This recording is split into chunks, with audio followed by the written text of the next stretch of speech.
سلامتی ہے ان آنکھوں پہ جو ہدایت پہ نظریں جمائے بیٹھی ہیں، ان کانوں پہ جو ذکر خیر کے منتظر رہتے ہیں، اور ان قدموں پہ جو ہدایت کی راہ پہ گامزن ہیں۔ السلام علیکم، پروگرام گامدی میں خوش آمدید۔ ناظرین، نہ تھا کچھ تو خدا تھا، کچھ نہ ہوتا تو خدا ہوتا، ڈبویا مجھ کو ہونے نے، نہ ہوتا میں تو کیا ہوتا۔ غالب نے اس شعر میں اس سوال کو سمو دیا ہے جو صدیوں سے انسان کے لاشعور اور شعور میں پیوست ہے، یعنی وہ سوال انسان کی تخلیق کا جواز ہے، وہ بنیادی وجہ جس کے لیے خدا نے حضرت انسان کو پیدا کیا، اور اسی بنیادی وجہ پہ آج ہم اپنے شرکا اور محترم جاوید احمد غامدی کے مابین گفتگو کو آگے لے کر چلیں گے۔ غامدی صاحب، انسان کی تخلیق کا مقصد کیا ہے؟ اللہ تعالیٰ اپنی جنت کے لیے مکینوں کا انتخاب کر رہا ہے۔ قرآن مجید سے یہ معلوم ہوتا ہے کہ اللہ تعالیٰ نے یہ فیصلہ کیا کہ وہ ایک ایسی دنیا بنائے گا جو ابدی ہوگی، جس میں موت پر بھی موت طاری ہو جائے گی، جس میں ماضی کا کوئی پچھتاوا نہیں ہوگا، مستقبل کا کوئی اندیشہ نہیں ہوگا۔ ایک ایسی دنیا میں جہاں انسان اپنا ارتقاء ہمیشہ کے لیے جاری رکھ سکے۔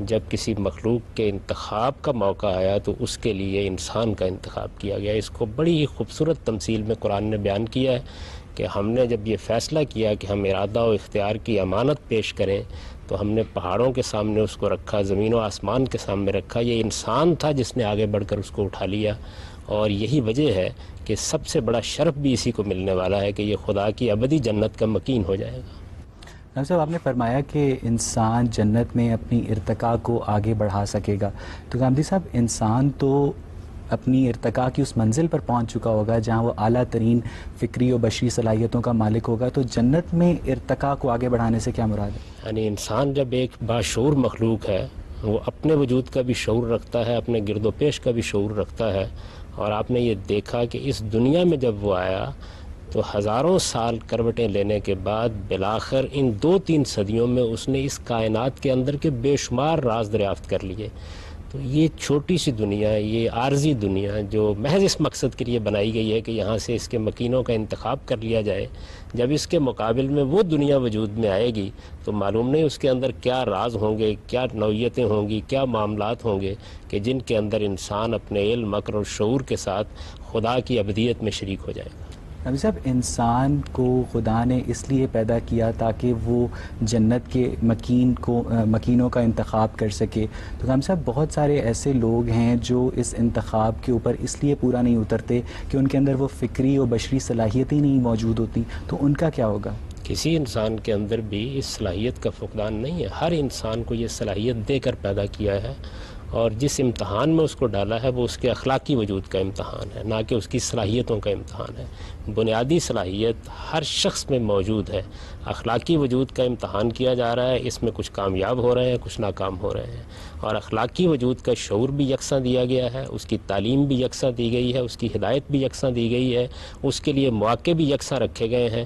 اللہ تعالیٰ جس طریقے سے اس دنیا کو چلا رہا ہے اس میں اخلاقی وجود کے امتحان کے لیے جتنے اسباب ممکن تھے اس نے پیدا کر دیے۔ لیکن صرف قرآن مجید میں یہ بھی تو آتا ہے نا کہ ہم نے جن و انس کو اپنی عبادت کے لیے پیدا کیا۔ وہ یہ بتایا گیا ہے کہ اس امتحان میں کامیاب ہونے کے لیے آپ کو دنیا میں کرنا کیا ہے، یعنی جنت کے مکینوں کا انتخاب ہو رہا ہے تو اس انتخاب کے لیے بنیاد کیا ہے؟ وہ بنیاد یہ ہے کہ آپ خدا کے بندے بن کر رہیں، یعنی اس کو اگر سادہ لفظوں میں بیان کیجئے تو وہ یہ ہے کہ خدا کی بندگی کا حق ادا کرو گے تو جنت کے مکین ہو جاؤ گے، اور سرکشی کا رویہ اختیار کرو گے تو اس سے محروم ہو جاؤ گے۔ انسان کی تخلیق کا مقصد یہ ہے کہ اس دنیا میں عبادت کی جائے، اپنے آپ کو ایک سرٹن معیار کے اوپر لایا جائے، اور اس کے بعد اس عمل کی وجہ سے جنت میں اور یا دوزخ میں انسان اپنے اعمال کی بنیاد پر داخل ہو۔ یعنی جب یہ طے کر دیا گیا کہ اللہ تعالیٰ نے فیصلہ کیا ہے کہ وہ اپنی جنت کے مکینوں کا انتخاب کرے گا تو پھر یہ بتانا ضروری تھا کہ یہ انتخاب کس بنیاد پر ہوگا۔ تو یہ بنیاد ہے جو قرآن نے بتائی ہے کہ یہ سرکشی اور بندگی کی بنیاد پر ہوگا۔ اگر بندہ اس شعور کے ساتھ جیتا ہے کہ میں بندہ ہوں، میرا ایک خالق ہے، مجھے ایک دن اس کے سامنے جواب دہ ہونا ہے، مجھے اپنے اخلاقی وجود کو پاکیزہ بنانا ہے، تو وہ بندگی کا حق ادا کرے گا اور اس کے نتیجے میں جنت کا مکین ہو جائے گا۔ اگر وہ سرکشی اختیار کر لیتا ہے، حقائق کو تسلیم نہیں کرتا، تو پھر لازمی طور پر اس کا نتیجہ اس کے سامنے آ جائے گا۔ صاحب، یہ بھی تو کہا جا سکتا ہے نا کہ خدا نہ انسان کو تخلیق کرتا نہ اس کو جنت میں جانے کی ضرورت پیش آتی۔ یہ تو ایسا ہی ہے کہ کوئی یہ کہے کہ میں کراچی اس لیے جا رہا ہوں کہ کراچی ہے، بھائی کراچی نہ ہوتا نہ مجھے کراچی جانا پڑتا۔ تو غامدی صاحب، یہ تو انسان کی پیدائش کے بعد اس کو ایک ٹیمپٹیشن دی گئی کہ تم اس کرائٹیریا کے اوپر عمل درآمد کرو تو تمہیں جنت یا دوزخ میں بھیجا جا سکتا ہے۔ لیکن انسان کی تخلیق یعنی حضرت آدم کی جو تخلیق میں پوچھنا چاہ رہا ہوں آپ سے کہ جو کی گئی اس کے وقت خدا کے ذہن میں کوئی کیا پلان تھا؟ جیسے مثلا یہ بھی تو کہا جاتا ہے نا کہ حوا کی نافرمانی کے نتیجے میں آدم کو جنت سے نکال دیا گیا، تو کیا وہ ساری تبدیلی کرنا پڑی پلان میں؟ نہیں، ایسی کوئی چیز نہیں ہے. اللہ تعالیٰ نے جو اس وقت اسکیم تھی اسی کو قرآن مجید میں بیان کیا، اسی کو بائبل میں بیان کیا ہے. جہاں جہاں بھی اللہ کے پیغمبر آئے ہیں انہوں نے یہی اسکیم انسانوں کو بتائی ہے. وہ واقعہ جو آپ نے بائبل میں بھی پڑھا ہوگا، قرآن میں بھی پڑھا ہوگا، وہ اصل میں انسان کو ایک باغ میں رکھ کر یہ دیکھا گیا کہ اس کے اندر جو پوٹینشیل ودیت کیا گیا ہے اس کا ظہور کیسے ہوتا ہے. اور وہ بڑی خوبصورت تمثیل ہے. اس میں اصل میں یہ بتایا گیا کہ دیکھو انسان کو ہم نے ایک جگہ رکھا اور پھر اس کے اوپر کچھ پابندیاں لگا دیں، تو معلوم ہوا کہ انسان جذبات میں آ کر خواہشات کا اسیر ہو کر پابندیوں کو توڑ بیٹھتا ہے. تو معلوم ہوا کہ انسان کے اندر دو چیزیں پائی جاتی ہیں، ایک اس کی انانیت ہے جس سے تفوق کی جبلت جنم لیتی ہے، دوسرے جنسی رجحانات ہیں جن کو اس دنیا کے اندر ایک امتحان سے گزرنا ہے. دونوں کا جب اظہار ہو گیا تو یہ معلوم ہو گیا کہ جو انسان بنایا گیا ہے وہ ٹھیک اسکیم کے مطابق بن گیا ہے. لہٰذا یہ چیز پہلی ہدایت اس کے لیے بن گئی اور اسے کہا آپ دنیا میں جاؤ. حوا سے انسان کی تخلیق کا معاملہ کیسے آگے بڑھے گا ناظرین، اس پر ہم گفتگو کا سلسلہ جاری رکھیں گے، لیکن اس سے پہلے وقت ہوا ایک بریک کا. حاضر ہوتے ہیں بریک کے بعد.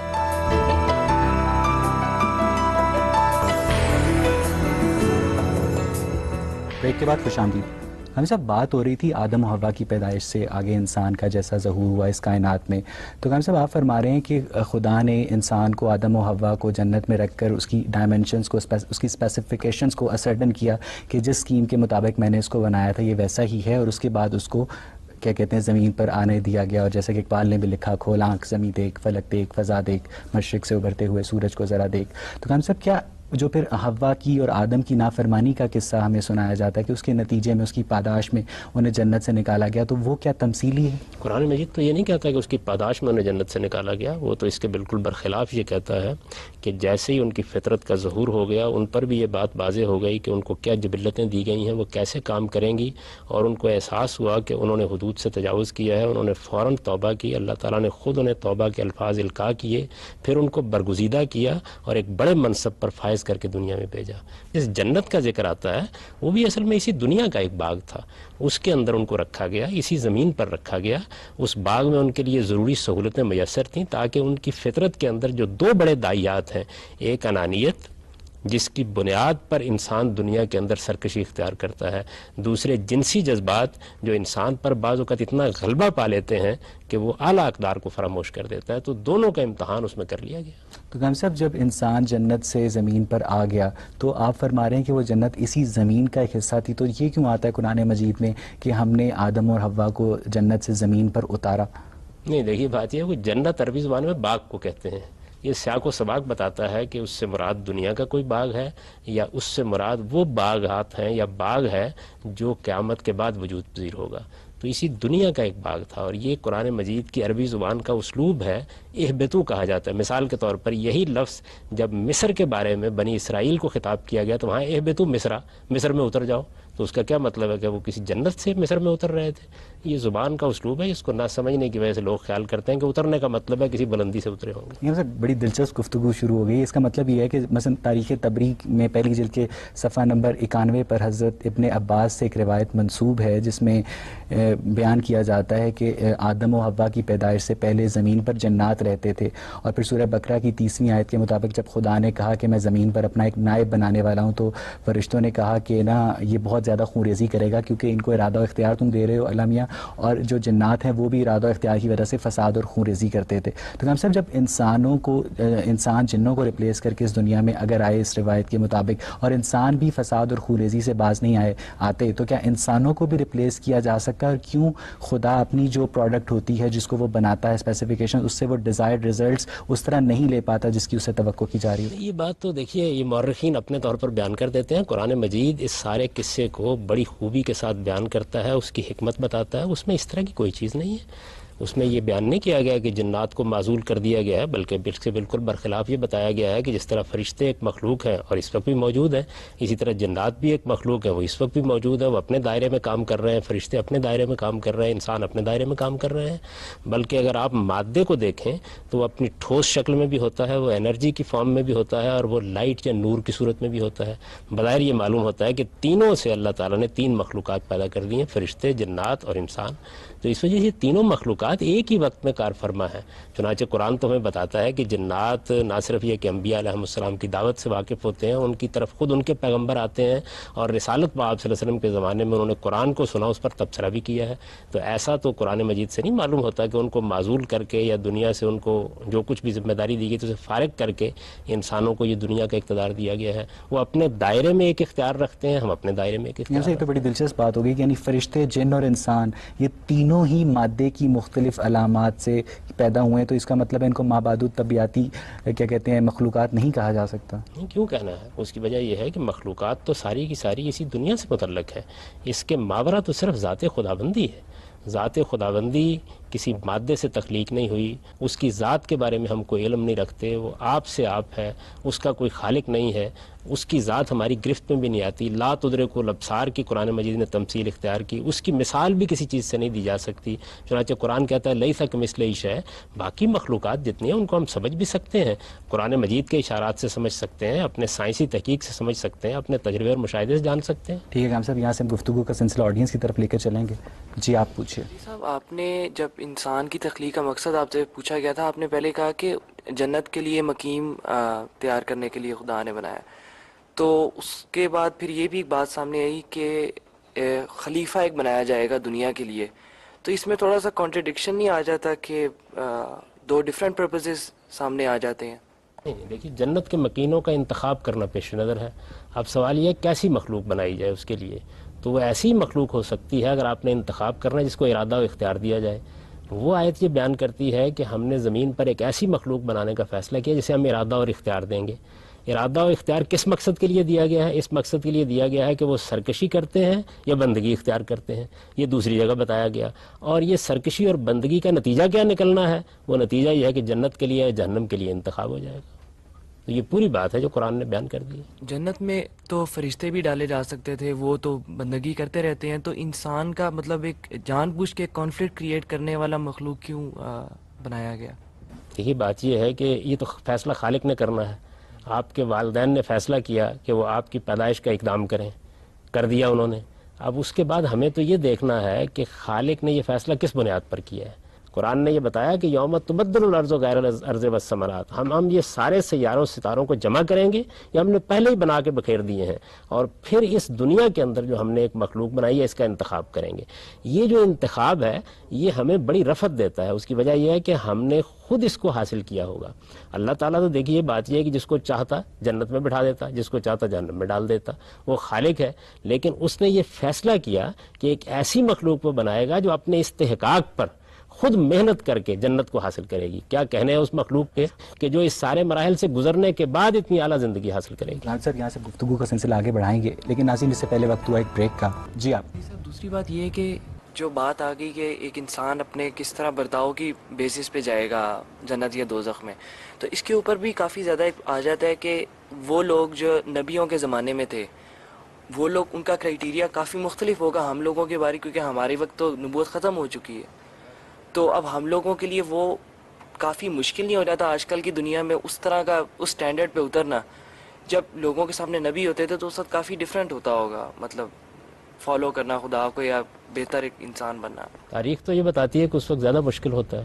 چنانچہ آپ قرآن مجید میں جو نبیوں کی تاریخ بیان ہوئی ہے اس کو پڑھیے تو یہ واضح ہو جائے گا کہ زیادہ تر لوگوں نے انکار کر دیا۔ آج کے زمانے میں اگر آپ دیکھیے زیادہ تر لوگ اقرار کر رہے ہیں، زیادہ تر لوگ مان رہے ہیں۔ سیدنا نوح علیہ السلام کے بارے میں معلوم ہوتا ہے کہ 950 سال کی جد و جہد کے بعد اتنے ہی لوگ ایمان لائے کہ ایک کشتی میں سوار ہو سکتے تھے۔ صالح علیہ السلام کے بارے میں معلوم ہوتا ہے کہ چند لوگوں کو لے کر نکلے۔ لوط علیہ السلام کے بارے میں معلوم ہوتا ہے کہ بیوی بھی ساتھ دینے کے لیے تیار نہیں ہوئی۔ تو اس وجہ سے تاریخ کا تجربہ تو یہ بتاتا ہے کہ ہر دور میں انسان کے لیے اللہ تعالیٰ ایسے حالات پیدا کرتا ہے کہ وہ سلامتی طبع کے ساتھ چیزوں کو دیکھے تو وہ سرکشی سے نکلتا ہے۔ یہ سب وہ لوگ ہیں جن کو سرکشی کی سزا دی گئی ہے اور اسی دنیا میں ان کو سزا ملی۔ تو انسان کے اندر اصل میں بنیادی چیز کیا ہے؟ اس کی انانیت.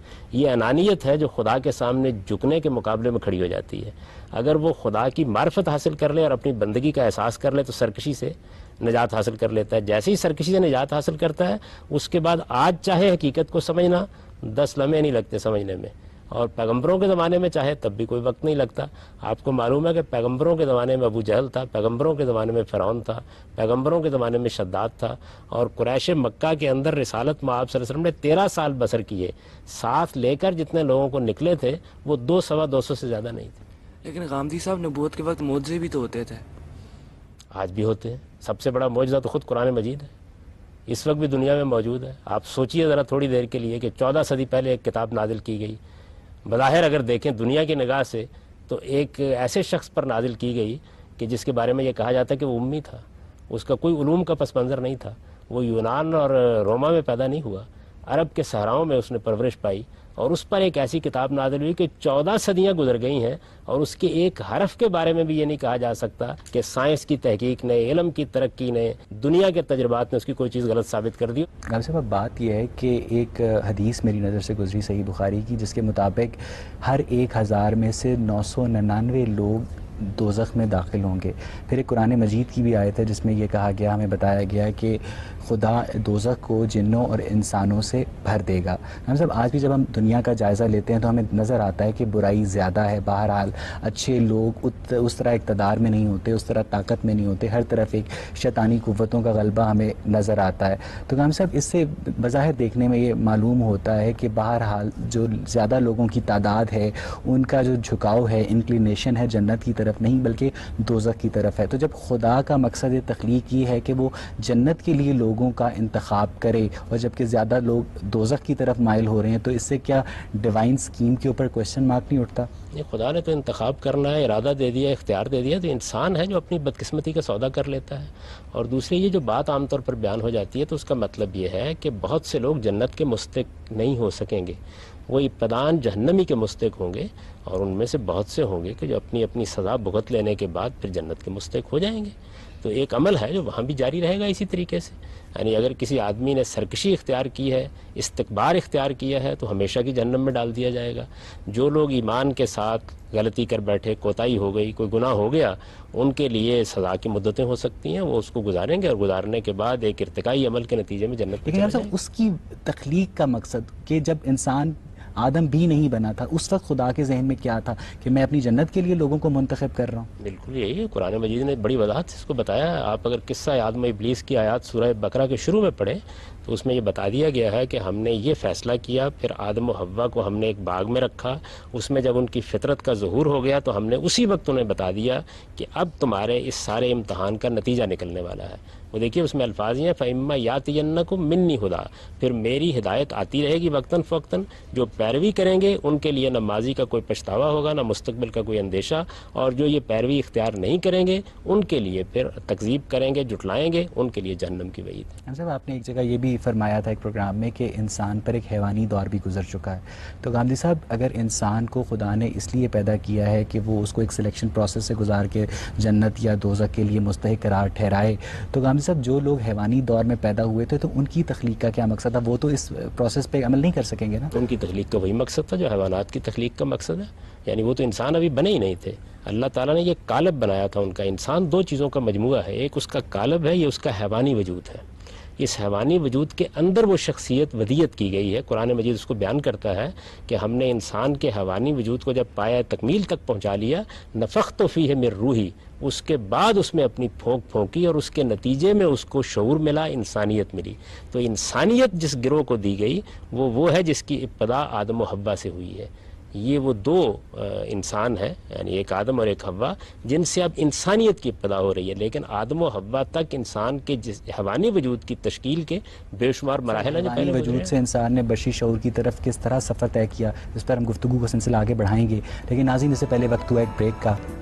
صاحب فتوحات مکیہ میں ابن عربی نے ایک واقعہ بیان کیا ہے جس کے مطابق انہوں نے لکھا ہے کہ ایک جن خانہ کعبہ میں حج کر رہا تھا، تو ایک شخص نے اس سے پوچھا تمہاری عمر کتنی ہے؟ تو اس نے کہا کہ میری عمر کئی ہزار برس ہے. تو اس نے کہا اچھا تمہاری عمر کئی ہزار برس ہے تو تم نے آدم کو تو دیکھا ہوگا. تو اس جن نے استہزائیہ انداز میں پوچھا کہ کون سا آدم؟ آدم تو کئی تھے. اب غام صاحب اس بات کو میں کنیکٹ کر رہا ہوں آپ کی پچھلی بات سے جس میں آپ نے فرمایا کہ انسان نے ایک حیوانی وجود سے بشری شعور کی طرف سفر کیا. تو غام صاحب جو ماڈرن ایوولوشنسٹ ہیں وہ بھی یہ کہتے ہیں کہ انسان کا جو جینیٹک اوریجن ہے وہ ایک نہیں ہے. تو کیا آپ یہ بات کر کے انسان کا جو نظریہ تخلیق ہے اس کی حمایت کر رہے ہیں؟ نہیں، میں قرآن مجید کا نظریہ آپ کو بیان کر رہا ہوں. قرآن مجید کا جو نظریہ ہے وہ یہ ہے کہ انسان کے حیوانی وجود پر ہزاروں سال گزرے ہیں. قرآن اس کو بیان کرتا ہے، بدا خلق الانسان من طین، ہم نے انسان کو بنانا شروع کیا گارے سے، مٹی سے، وہاں سے وہ زمین کے پیٹ سے پیدا ہونا شروع ہوا. بالکل ایسے جس طرح کہ دوسری جگہ اس کی تمثیل بیان کی ہے کہ انبتکم من الارض نباتا، ہم نے زمین سے تمہیں ایسے ہی اگا دیا جس طرح کہ ہم پودے اگاتے ہیں. تو انسان کے لیے جو چیز اب رحم مادر ہے، ماں کا پیٹ ہے، وہی چیز پہلی تخلیق میں زمین کا پیٹ بنا. تو زمین کے پیٹ سے انسان پیدا ہونا شروع ہو گئے. یہ انسان ہی نہیں بلکہ دوسری مخلوقات بھی پیدا ہوئیں. یہ حیوانی وجود کی تشکیل تھی. جب یہ پایہ تکمیل کو پہنچ گئی کئی نسلوں میں، اس کے بعد اللہ تعالیٰ کہتے ہیں کہ پھر میں نے کیا کیا، ثم جعل نسلہ من سلالۃ من ماء مہین، پھر میں نے خود اپنی نسل پیدا کرنے کی صلاحیت اس میں پیدا کر دی. جب یہ صلاحیت پیدا ہو گئی اس کے بعد فرمایا ہے کہ پھر میں نے اس کے اندر انسانی شعور بخشا، اور پھر اس قالب میں جب انسان آیا تو وہ پہلے انسان آدم و حوا تھے، ہم سب انہی کی اولاد. یہاں سے ہم گفتگو کا سلسلہ آڈینس کی طرف لے کے چلیں گے.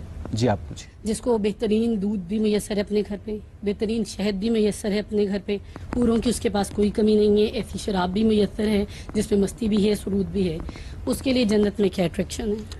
اس نے موت پر قابو پا لیا، بڑھاپا نہیں آئے گا، عزم حلال نہیں ہوگا، شباب نہیں جائے گا. جنت صرف اس چیز کا نام نہیں ہے جن چیزوں کا آپ نے ذکر کیا. جنت نام ہے ابدی زندگی کا، جہاں موت پر موت واقع ہو جائے گی. اس سے بڑھ کر انسان کی خواہش کیا ہو سکتی ہے؟ قبر میں پاؤں لٹکائے ہوئے ہوتے ہیں اور انسان مرنے کے لیے تیار نہیں ہوتا.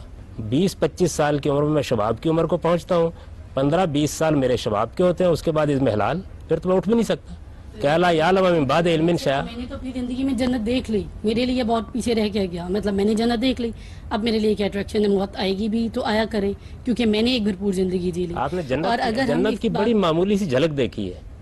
آپ نے جنت کی بڑی معمولی سی جھلک دیکھی ہے، وہ بھی آپ کو اس لیے دکھائی گئی ہے تاکہ آپ کچھ اندازہ کر لیں کہ وہاں کیا ملنے والا ہے. سر اگر میں بندگی اختیار نہیں کروں گی تو مجھے جنت نہیں ملے گی، اور میری زندگی کا تو مقصد ہی صرف جنت کا حصول ہے، تو پھر زندگی بیکار ہے. آپ کے خیال میں یہ کوئی معمولی مقصد ہے؟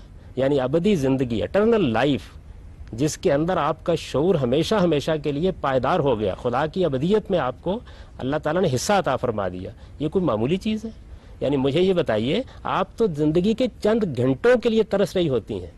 یہ آپ کے ہسپتال، یہ آپ کی طب، یہ آپ کی جد و جہد، یہ آپ کی کاوشیں، یہ آرام کی خواہش، یہ آپ کا پڑھنا، یہ آپ کا اٹھنا، یہ آپ کا زندگی کی جد و جہد کر کے مال کمانا، یہ دنیا میں فساد پیدا کرنا کس لیے ہے؟ چند دن کی زندگی کی لذت کے لیے. تو میں تو آپ کو نوید دے رہا ہوں ابدی زندگی کی لذت. ٹھیک ہے ہم سر. جی آپ پوچھیں. آپ نے انسان کی جو تخلیق ہے اس کا ہمیں قرآنی نظریہ بتایا، لیکن جو ماڈرن سائنس ہے اس میں ایوولوشن کا نظریہ جو ہے وہ تو یہ کہتا ہے کہ انسان اور تمام دوسرے جو جاندار ہیں ان کا ایک کامن ڈسینٹ ہے، یونی سیلولر سے ساری جو ہے وہ ایوولوشن ہوئی ہے. تو یہ تو بظاہر ہمیں جو مذہب کا نظریہ ہے تخلیق کا اس سے متصادم نظر آتا ہے. اس پہ آپ کیا فرمائیں گے؟ دونوں نظریات پر غور کیجیے، دونوں کے دلائل پر غور کیجیے. جو پہلا نظریہ آپ نے سائنس کا بیان کیا ہے وہ ایک نظریہ محض، کوئی حقیقت نہیں ہے. ابھی تک کوئی اس کا ایویڈنس نہیں دستیاب ہو سکا. دنیا کے اندر جتنا فاسلز کا ریکارڈ ہے اس کی نفی کر رہا ہے پوری طرح. جو دعوے کیے گئے تھے صحیح ثابت نہیں ہوئے. سیل کے بارے میں جو معلومات ڈارون کے زمانے میں تھی، اب دنیا بہت اس سے آگے بڑھ گئی. جینیٹک سائنسز سے جو ایویڈنسز آ رہے ہیں وہ فاسل ریکارڈز کے ساتھ کوئنسائڈ کر رہے ہیں، اور کامن ڈسینٹ کے جو دلائل دینے والے ہیں وہ یہ کہتے ہیں کہ انسان اور جانوروں کے جو مختلف اعضاء ہیں جسام کے وہ بالکل ملتے جلتے موجود ہیں. قرآن کی تھیری تو سر جو ہے وہ ایک ہمیں بتائی جا رہی ہے کہ ایسا ہوا. اگر وہ سائنٹیفک تھیری ہے تو اس پہ سائنٹیفک ریسرچ کیسے ہو سکتی ہے؟ خدا آپ کو توفیق دے تو کریں، الہام قرآن سے بھی لینا سیکھیں. یہ دیکھیں کہ ڈارون کے نقطہ نظر کے اوپر کیا اعتراضات اب ہو گئے ہیں. دنیا میں نئی تحقیقات نے کیا مسائل پیدا کر دیے ہیں. فاسلز کا پورا ریکارڈ ابھی تک پوری طرح نفی کر رہا ہے.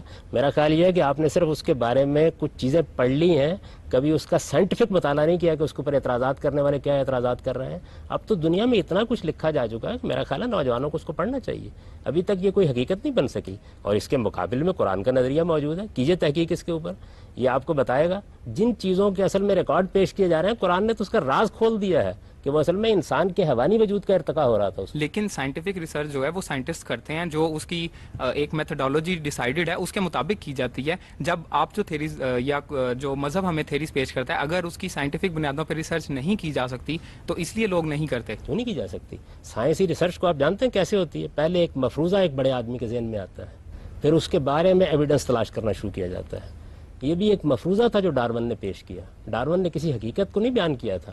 ڈارون تو خود اپنی کتاب اوریجن آف دی اسپیشیز میں اعتراف کرتا ہے کہ ابھی مجھے اس کی درمیان کی کڑیوں کے بارے میں کوئی چیز بھی نہیں میسر آ سکی. ابھی تک جتنا ایویڈنس میسر آیا وہ کیا ہے؟ وہ ایک نو کے اندر تبدیلیوں کا ہے. مثال کے طور پر پروانوں کی مثال دی جاتی ہے کہ خاص علاقے کے اندر ان کا رنگ تبدیل ہو گیا اور وہ پیدا ہونا بند ہو گئے. کسی نو سے نو میں تبدیل ہو گیا، اس کا کوئی آج تک ایویڈنس پیش نہیں کیا جا سکا. تو 9 سے 9 کی تبدیلی ہے جس کے لیے ڈارون کے نظریے کو اپنا کوئی ایویڈنس، کوئی شہادت پیش کرنی ہے. آج راہ کرم ذرا آپ ان چیزوں کو پڑھیے جو اس پر تنقید میں لکھی جا رہی ہیں. گاندھی صاحب، آپ فرما رہے ہیں کہ انسان کی زندگی کا جو حتمی مقصد ہے وہ جنت کا حصول ہے، اس کے لیے خود کو حقدار ثابت کرنا ہے. ناظرین، اسی پر ہم گفتگو کا سلسلہ آگے بڑھائیں گے، لیکن اس سے پہلے وقت ہوا ایک بریک کا. ہم صاحب، آپ فرما رہے ہیں کہ انسان کی زندگی کا جو ایبسولوٹ مقصد ہے وہ ہے جنت کا حصول. جس جنت کا مذہب ہمیں کیا کہتے ہیں، ہمیں اس کا نقشہ کھینچتا ہے، اس میں تو ایک ایسے لگتا ہے کہ جیسے وہاں صرف بشر جو کیا کہتے ہیں جبلی وجود ہے، حیوانی وجود ہے، انسٹنکٹیو وجود ہے کہ وہاں دودھ اور شہد کی نہریں ہیں، وہاں حوریں ہیں. اس کی تسکین کے لیے تو کافی سامان موجود ہے جو اس کا حیوانی وجود ہے، جو اس کا انسٹنکٹیو بینگ ہے، لیکن اس کے جو بشری شعور ہے، جو اس کی انٹلیکچوئل سینس ہے، وہ کیا متاثر نہیں ہوگی؟ کیا وہ جمود کا شکار نہیں ہوگی؟ جب جس خدا نے عارضی دنیا بنائی ہے اس نے آپ کو یہاں جمود کا شکار نہیں ہونے دیا، تو جو ابدی دنیا بنائے گا، کیا عقل یہ نہیں کہتی کہ آپ اس عارضی دنیا میں جتنا تنوع، جتنی جدت، جتنی ندرت، جتنے ارتقاء کے مواقع اس نے پیدا کر دیے ہیں، قیاس کریں کہ وہ خداوند جب ابدی دنیا بنائے گا تو کیا بنا ڈالے گا؟ یعنی اس دنیا کے اوپر قیاس کریں گے نا. علم کی بنیادی اصول یہی ہوتا ہے کہ جو آپ کے سامنے موجود ہے، یہ دیکھیں وہ کیا ہے. عارضی دنیا ہے، موت تعاقب کر رہی ہے، 20-25 سال کے بعد بڑھاپا آ جاتا ہے، خواہشیں پوری نہیں ہوتی، آرزویں دم توڑ جاتی ہیں. اس سب کچھ کے باوجود اتنی لذت پیدا کر دی ہے، اتنی کشش پیدا کر دی ہے کہ کوئی چھوڑنے کے لیے تیار نہیں ہوتا. ٹھیک ہے صاحب جی، آپ پوچھیں. حدیث میں غالباً ایک روایت اس طرح سے ہے کہ حضرت موسیٰ نے حضرت آدم پہ کوئی اعتراض کیا تھا کہ آپ کے نکلنے کی وجہ سے جنت میں ہمیں یہ سب کچھ بھگتنا پڑ رہا ہے. تو اس کے جواب میں آدم نے غالباً یہ فرمایا تھا کہ مجھے اس بات کا تانا دیتے ہو جو میرے بس میں نہیں تھی. میں اس کا مفہوم کچھ اس طرح سے، تو وہ اس کا مطلب اشارہ اس طرف ہے کہ جو انسان آدم صاحب جنت سے جب نکلے تو وہ غلطی تھی اور اس کی سزا کے چکر میں یہ باقی تمام سلسلہ شروع ہوا. دوسری بات یہ کہ سر انسان کے آپ جمود کی بات کرتے ہیں کہ جمود کا شکار نہیں ہے. کیا انسان ازل سے جمود کا شکار نہیں ہے؟ انسان کبھی خدا نہیں بن سکتا. اگر میں کبھی سوچوں تو میں خدا نہیں بن سکتا، جو کہ ایک آپٹیمم بینگ ہے. اب میں ارتقاء میں جتنی مرضی منزلیں طے کرتا چلا جاؤں، میرے آخر تو کچھ نہیں ہے. وہی ایک حقیقت ہے، وہ میں اب مان لوں، وہ میں ایسے 50,000 سال بعد مان لوں، وہ میں جنت میں جا کے مان لوں. خدا تو ہے جی ہم تو میں تو رک گیا ایک جگہ پہ آ کے. جی ہم پہلی بات کے جواب میں یہ گزارش ہے کہ جب قرآن مجید ہمارے پاس موجود ہے اور وہ یہ بتا رہا ہے کہ انسان کی تخلیق کس طریقے سے ہوئی ہے، اس کا مقصد کیا ہے، پیش نظر کیا ہے، اور بڑی وضاحت سے بیان کر رہا ہے. اس کے بعد روایت کی حیثیت کیا ہے، اس کو قرآن کی روشنی میں دیکھا جائے گا. روایات انسانوں سے انسانوں تک پہنچی ہیں. پیغمبر صلی اللہ علیہ وسلم نے کیا فرمایا تھا، بات کیا بن گئی، کیا صورت اختیار کر گئی، محققین جانتے ہیں کہ اس میں کتنی کچھ مراحل آتے ہیں. تو ہمیں جن معاملات میں قرآن نے ایک ہدایت دے دی ہے وہ اللہ کی کتاب ہے. پیغمبر نے جن الفاظ میں اسے پیش کیا انہی میں محفوظ ہے. اس کے بعد کسی چیز کی کوئی اہمیت نہیں ہے. ہر روایت کے بارے میں محدثین کا متفقہ اصول ہے کہ اس کو خود قرآن کی روشنی میں دیکھا جائے گا. دوسرے سوال کے جواب میں عرض کروں گا کہ دیکھیے، میں نے جمود کا ذکر قیامت کے بعد کی زندگی کے بارے میں کیا ہے. اس دنیا کے اندر تو انسان کو عارضی طور پر بھیجا گیا ہے. یہاں تو بے شمار مسائل ہیں جن کے اندر وہ زندگی بسر کرتا ہے. ان کا سوال یہ تھا کہ کیا وہاں ہم جمود کا شکار نہیں ہو جائیں گے؟ تو میں نے عرض کی ہے کہ یہ دنیا کی زندگی جو عارضی طور پر ہے، اس میں تو ایک لمحہ بھی جمود کا نہیں آتا، ہر لحظہ اضطراب ہے. دنیا کی زندگی تو عارضی تو دنیا کی زندگی بھی نہیں ہے ان لوگوں کے لیے جو مومنین ہیں، کیونکہ ان کی سیلف تو آگے چلی گئی. اب یہ وجود نہ گیا تو نہ گیا، سیلف تو کنٹینیو کر گئی نا. تو عارضی تو ان لوگوں کے لیے جو آگے نہیں جائیں گے، جو آگے چلے جائیں گے ان کے لیے تو عارضی یہ بھی نہیں ہے. آگے سبھی جائیں گے، ایسا نہیں کہ صرف مومنین جائیں گے، مطلب وہ جنت میں آگے ماننے والے بھی جائیں گے، نہ ماننے والے بھی جائیں گے. قرآن مجید تو یہ کہتا ہے کہ ایک ایک شخص کو یا ایھا الانسان انک کادح الی ربک کدحا، آپ ہر لحظہ، ہر لمحہ، ہر دن پروردگار کی طرف بڑھ رہے ہیں. تو اس وجہ سے وہاں تو آپ کو جانا ہے، مجھے بھی جانا ہے، ہر ایک کو جانا ہے. اس کی سپریم کیا ہے؟ ہم کہاں تک بڑھیں گے؟ وہاں تک جہاں تک ہمارا پروردگار چاہے گا. ہم اپنے حدود پہچانیں. یہ کیا صورتحال ہے کہ ایک بکری، ایک بھیڑ اپنے حدود سے تجاوز کر کے انسان بننا چاہے، اور انسان اپنے حدود سے تجاوز کر کے خدا بننا چاہے. انسان کے لیے اصل علم یہ ہے کہ اپنے حدود کو پہچان کر اپنی تخلیق کے اوپر غور کرے. دارفن کا افسانہ اپنی جگہ، حقیقت واقعہ تو یہ ہے کہ بکری آج سے صدیوں پہلے بلکہ کروڑوں سال پہلے بھی ایسے ہی موجود تھی، آج بھی ویسے ہی موجود ہے. اس میں چیز ہے، میں نے ایک فائنل ٹیم کا انتخاب کرنا ہے تو میں اس سے پہلے کچھ ٹیسٹ ٹیموں کی امتحان لیتا ہوں. اب یہ تو میں انسان ہوں، مجھے نہیں پتا کہ اچھا کھلاڑی کون ہے برا کھلاڑی کون ہے، میں امتحان لیتا ہوں تاکہ ایک اچھی ٹیم بنا لوں. اب خدا کے ساتھ یہ معاملہ نہیں ہے، خدا کو پتہ ہے کہ اچھا انسان کون ہے برا کون ہے، کس نے کیا کرنا ہے. تو کیا یہ بہتر نہیں تھا خدا کے لیے کہ ہم جیسے گناہ گاروں کو جنہوں نے دوزخ میں چڑھنا ہے ان کو نکالیں؟ بھائی دوزخ بھرنے کی کیا ضرورت ہے، آپ جنت ہی رکھیں، اس میں فائنل جو ڈالنے ان کو ڈال کے ختم کریں سلسلہ. یہ تو آپ نے اپنی کمزوری کا اعتراف کر لیا، اور آپ نے ہم جیسے سارے انسانوں کو گناہ گار کیوں کہہ دیا؟ دنیا میں انبیاء ہیں، صدیقین ہیں، شہداء ہیں، صالحین ہیں، اس انتخاب میں کامیاب ہوئے ہیں. آپ ان کی طرف بھی نگاہ اٹھا کے دیکھیے. میں نے تو آپ سے عرض کی ہے انتخاب کیسے ہوتا اگر ارادہ و اختیار نہ دیا جاتا. ارادہ و اختیار دیا جائے گا، ارادہ و اختیار دیا جائے گا تو پھر گناہ گار بھی ہوں گے، پھر سرکش بھی ہوں گے، پھر گوارہ کرنا پڑے گا. اور اگر خدا اپنے علم کی بنیاد پر فیصلہ کرتا تو مثبت فیصلہ تو قبول کر لیا جاتا، منفی فیصلہ کیسے قبول کیا جاتا؟ نہ قبول کریں، خدا بے نیاز ہے، اس کو لوگوں کے فیصلوں سے کیا ہے. خدا عادل بھی ہے. یہ آپ نے خدا کی صرف ایک ہی صفت جانی. خدا علیم ہے، خدا حکیم ہے، خدا عادل ہے. وہ اپنی ساری صفات کے ساتھ ہے. وہ بے نیاز ہے، وہ بے نیاز ہے اس معنی میں کہ اسے کسی کی ضرورت نہیں ہے، لیکن وہ علم و حکمت کے ساتھ دنیا کے ساتھ معاملہ کر رہا ہے. اس وجہ سے وہ عدل کے خلاف، حکمت کے خلاف کیسے کر سکتا ہے؟ اگر کسی انسان کو وہ جہنم میں ڈال دیتا اپنے علم کی بنیاد پر تو وہ کھڑا ہو کے کہہ سکتا تھا کہ مجھے تو موقع ہی نہیں دیا آپ نے. ٹھیک ہے سر.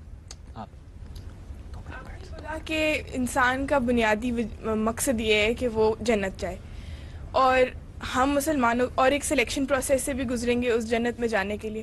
تو ہم مسلمانوں کو تو چلیں یہ خوش قسمتی ہے کہ ہمیں پتہ ہے کہ وہ کیا ہم نے چیزیں کرنی ہیں جس پہ ہم پورے ہوئیں گے تو ہمارا سلیکشن ہو جائے گا اور ہم جنت میں چلے جائیں گے. تو کیا یہ جنت صرف مسلمانوں کے لیے ہے یا غیر مسلمانوں کے لیے بھی ہے؟ اگر غیر مسلمانوں کے لیے بھی ہے تو ان کا سلیکشن پروسیس ہم سے مختلف ہوگا یا ہماری طرح کا ہی ہوگا؟ ایک ہی معیار ہے، ایک ہی پر سب کو پرکھا جا رہا ہے.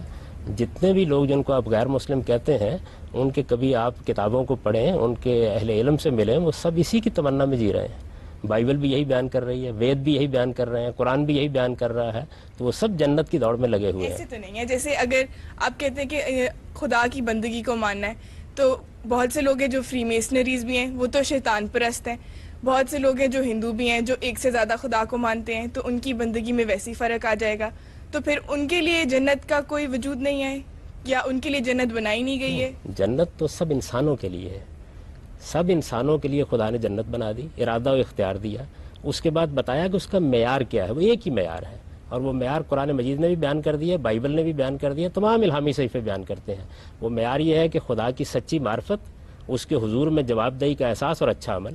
یہ جو بھی کر رہا ہے، قرآن تو تمام مذاہب کا نام لے کے یہ کہتا ہے کہ مسلمان ہوں، یہودی ہوں، نصرانی ہوں، صابی ہوں، اس کے زمانے میں جتنے مذہب تھے سب کا ذکر کرنے کے بعد یہ کہتا ہے کہ ایک ہی معیار پر سب کو جانچا جائے گا.